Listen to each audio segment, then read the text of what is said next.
curious, conversational. Have you ever noticed that sharp, immediate sting of regret right after doing something you know is wrong? It happens before anyone else finds out. An involuntary internal alarm goes off, indicating that a line has been crossed. 14 centuries ago, Surah Al-Qiyamah isolated this exact psychological phenomenon. It gave a specific name to this inner critic, nafs-e-lawama, the self-reproaching soul. The text frames this voice as a built-in moral compass, functioning as a divine mercy, an internal mechanism designed to pull us back from the brink when we make poor choices.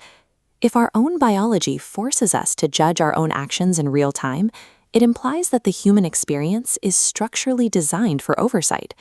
This internal alarm acts as a functional precursor to the concept of an ultimate external settling of accounts. This raises a difficult question. If we are all equipped with this highly sensitive moral alarm, why do we ignore it so frequently? The Quran points to a specific psychological motive.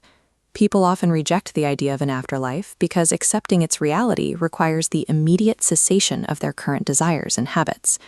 To manage the tension of ignoring their own conscience, historical skeptics turned to mockery, sarcastically asking the Prophet, "When exactly is this day of resurrection supposed to happen?" By silencing the quiet evidence of their inner guilt, these skeptics demanded a higher burden of proof, shifting the argument from human psychology to the physical mechanics of the universe. The skeptics' primary argument rested on a matter of biology. They argued that once a human body decays into dust, reassembling those scattered particles back into a living person is impossible. The text answers with a specific claim about precision. It states that the Creator can easily assemble the scattered bones, right down to perfectly restoring the tips of the fingers. This focus highlights a reality we now understand through modern forensic science. Every human carries a unique identifier of swirls and ridges. Differentiating billions of distinct biometric signatures without a single duplicate requires immense data. Every fingertip contains a map defining their physical identity. If a creator can organize biology with the specificity required to individualize a single finger, then the physical reconstruction of a human body is a logical consequence of that same power. Resurrection becomes a feat of reassembling existing data.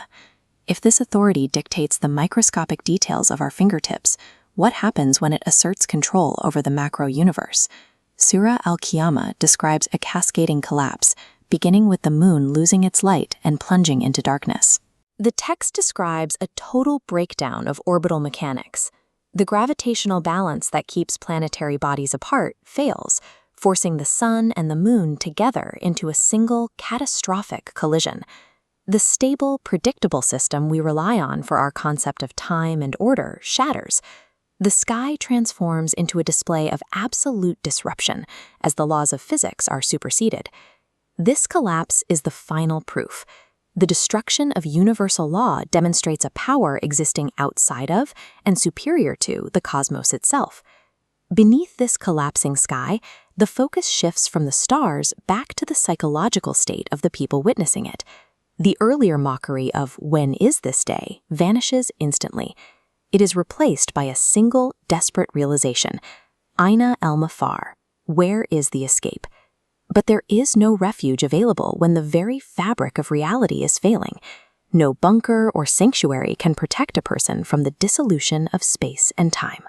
The human habit of running away from accountability is rendered impossible when there is no longer any physical place left to hide.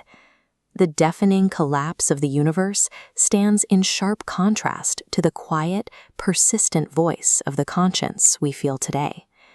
The terrifying imagery in Surah Al-Qiyamah serves a functional purpose.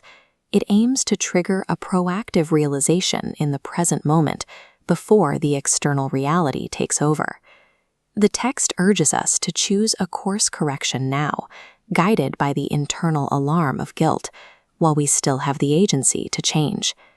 The test of our existence is whether we choose to listen to the quiet voice within, or wait until the undeniable roar of the outer